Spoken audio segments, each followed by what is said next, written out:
আমরা সলাত আদায় করি না, আমরা সলাতের দ্বার ধারি না, নফল ইবাদত তো দূরে, ফরজে আদায় করি না।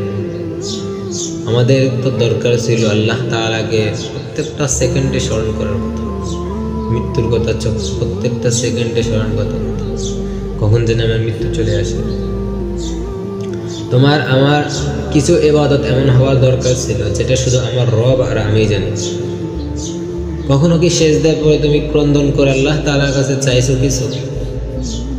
গভীরভাবে মন থেকে সেজদার মধ্যে লুটিয়ে পড়ে 2, 3, 5 মিনিট আল্লাহ তাআলার কাছে কখনো চাইছো কিছু? যেখানে আল্লাহ তাআলা বলতেছে আমি সকাল থেকে সন্ধ্যা পর্যন্ত, সন্ধ্যা থেকে সকাল পর্যন্ত আমি বান্দাকে দেওয়ার জন্য প্রস্তুত থাকি। গভীর রজনীতে আমি প্রথম আসমানে আসি, আমার বান্দাদের কাছে ডেকে ডেকে বলি কার কি লাগবে চাও আমার কাছে। যেখানে আল্লাহ তাআলার খাজানা থেকে বিন্দু পরিমাণের কমতি হওয়ার কোনো সন্দেহ নেই, ওখানে আল্লাহ তাআলা দেওয়ার জন্য প্রস্তুত। আমরা কি পাইয়া গেছি যে আমাদের লাগবে না কিছু?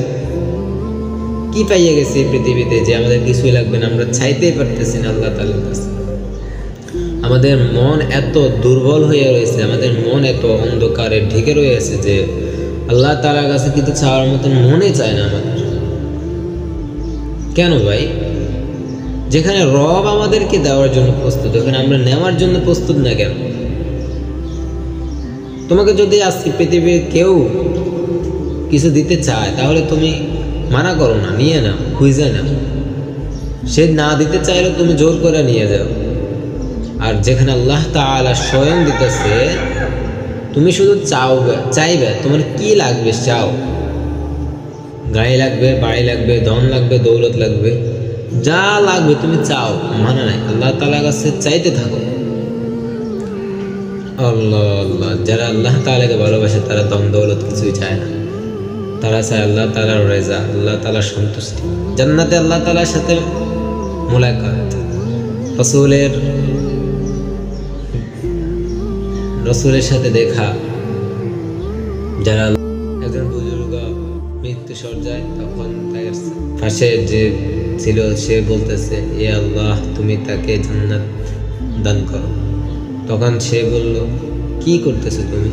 বলল আমি আপনার জন্য জান্নাতের দোয়া করতেছি। তখন সে বলল বিগত কয়েক বছর আমার সামনে জান্নাতকে উপস্থিত করে রেখেছে, আমি আল্লাহ তাআলার দিক থেকে চোখে সরাইতেছি না, আর তুমি আমাকে জান্নাতের জন্য দোয়া করতেছো। সুবহানাল্লাহ। ঈমান আমাদের এমন হওয়া দরকার ছিল যে আমরা পৃথিবীতে থাকা অবস্থায় আল্লাহ তাআলার